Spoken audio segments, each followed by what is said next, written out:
Hello engineers, welcome to 15th lecture of ASME BPVC section 8 division 1 code guys. So today we will discuss issue 27, that is thickness of shells under internal pressure. So in issue 27, if you see in code book, they will given the code given thickness formulas. So today we will derive that formulas, how it came into picture. So all that we will see in this lecture. So let's begin the session guys. So we know that circumferential stress or a hoop stress is equal to PD by 2T and the longitudinal stress is equal to PD by 40. These are the general formulas we studied in our engineering. Okay, so I'm converting this into thickness. So T is equal to PD by 2S and TL is equal to PD by 4S guys. So S is equal to allowable stress here. These formulas are for thin vessels, guys. So where thickness of wall is less than d by 20. Anyway, these formulas assumes hypothetical scenario where the shell has no joints. But in practical, it is not possible to design a pressure vessel without the joints.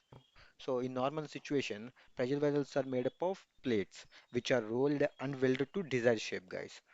For example, if you see for cylindrical vessels, so firstly the plate is converted into cylindrical form by rolling, and then we perform a longitudinal welding, guys.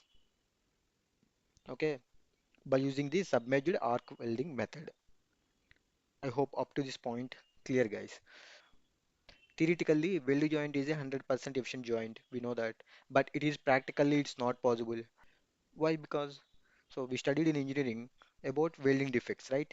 So due to that welding defects, the stresses induced in this area, the stresses induced in this area are quite higher than the stresses in the other location. So due to that, vessel may get failure. To avoid this failure, we need to consider weld joint efficiency because our agenda is to maintain a minimum thickness uniformly throughout the vessel, guys. So so we are adding weld joint efficiency to our allowable stress to get the weld strength of the joint. So finally our formula turns to PR by SE. S is the allowable stress and E is the weld joint efficiency. So here we are multiplying the weld joint efficiency with allowable stress to get the weld strength of the joint. So this is important, you need to know guys. So it will create difference between you and your colleagues. Okay. So up to here thin vessels only. This formula is applicable to thin vessels. So what is the formula for thick vessels? So for thick vessels, we generally use Lehm's equation. So this is the condition for thick vessel where thickness is greater than d by 20. So the formulas are different for thin vessels and thick vessels. Okay, but ASME tried to find only one equation that could predict stresses for both the thin and thick shells, guys. For that, ASME did experimental and theoretical calculations to modify these two formulas. But ASME have one ASME got but ASME got one problem. So if you see here graph S by P means allowable stress by P ratio and outer radius to inner radius ratio. So if you see here thin vessel is in this region. But if you draw a graph for thick visual equation, you are receiving here. Up to 1.5, both the lines are almost equal, right? So after that, we will see there are drastic change in the both formulas. So to avoid this, ASME did experimental and theoretical calculations and analysis. So to get the only one formula. So ASME added 0.6p term to circumferential equation to get experimental results as accurately. So it is not giving accurately, but approximately it will be the same for both the thin and thick vessels, guys. So ASME given PR by SE minus 0.6p. So ASME added minus 0.6p for circumferential equation to get approximate results for both the thin and thick vessels. So I hope now you clear how ASME given this formula. So let me know if you have any doubts in the comment section. I will definitely give you reply for each and every question, guys. So up to this clear. Then whatever the minimum thickness we are choosing for designing our pressure vessel, that thickness shall not be less than the following formulas. So what are that formulas? First one is circumferential stress formula. I already derived here circumferential stress formula.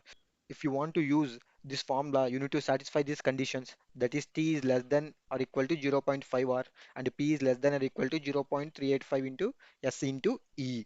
So you need to satisfy this both the conditions. Then only you need to use this circumferential stress formula. Otherwise, you need to choose other formulas or other analysis methods. So you know that P is equal to internal design pressure, R is equal to inside radius of vessel, S is equal to maximum allowable stress, and E is equal to weld joint efficiency. So this formula is based on internal dimensions. So if you put outer external dimensions, so it will not give exact results. It will give some failure results, guys. So you need to careful while using this equation. You need to submit only internal dimensions of vessel.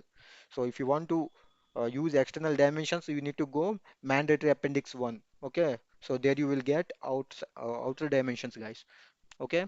Next formula is longitudinal stress formula, guys. So if you see here, ASME added 0.4 p term for longitudinal stress equation. Okay, so to get exact result, to get approximately results for both the thick and thin vessels.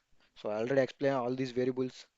So you need to satisfy both these conditions. Okay, is less than 1.25 into SC. So you need to satisfy both these conditions if you want to use this formula. Whatever the minimum required thickness you are using for designing your pressure vessel, the thickness shall not be less than thickness got by these two formulas.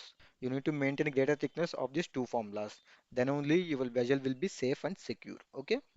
So I hope up to this point is clear. So before going to derive formula for spherical vessels, if you are new to my channel, welcome to Mechanical Training World channel. So subscribe and click on the bell icon. So if you get notified if I upload any new videos. So if you like my content, please share to your colleagues and friends also, so they will also get benefited. Let's continue our session, guys. So next one is spherical shells. So for spherical shells, PR by 2 SE minus 0.2 P. This is the formula. And here also given two conditions. So you need to satisfy these two conditions.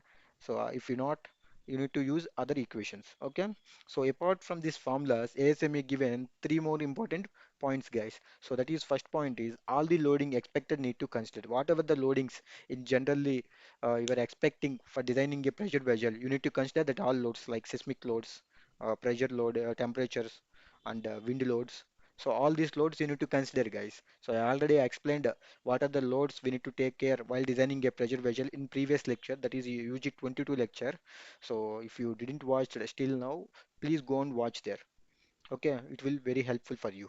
And next point is to prevent over stress, we need to use stiffener rings or any additional supports. So we also use stiffener rings and additional supports to prevent the over stress, guys. And one more point is all the formula you are seeing in the code book are in corroded condition only. So these formulas are not considering corrosion allowances, guys. If you want to use corrosion allowances, you need to consider additionally add to this thickness. Okay, why ASME did not consider corrosion allowances means, so it is taking worst condition. If we add corrosion allowances, our vessel anyway works fine, right? After some years, these corrosion allowances may gone, right? So at that point, we are deriving this formula, thickness formulas. Okay, I hope now you understand. So this is worst case scenario. So that's why we are not considering corrosion allowances. But if a client want to add corrosion allowances, you need to add extra for this thickness. So okay. I hope up to this point you will clear. So before winding up the session, I have a question for you guys. If weld area thickness is less than the required thickness, then code accept or not? Give reasons, guys. So in the comment box, please give reasons for this question. If this is your pressure vessel, so shall this is your thickness. So but you join the two plates with welding, but your thickness is less than the required thickness, then code accept or not? Are code given any exceptions for this?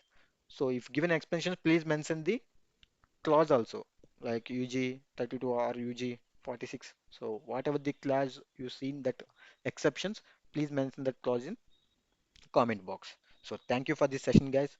I hope everyone enjoyed this session. Please share to your friends also if you like my content. Thank you.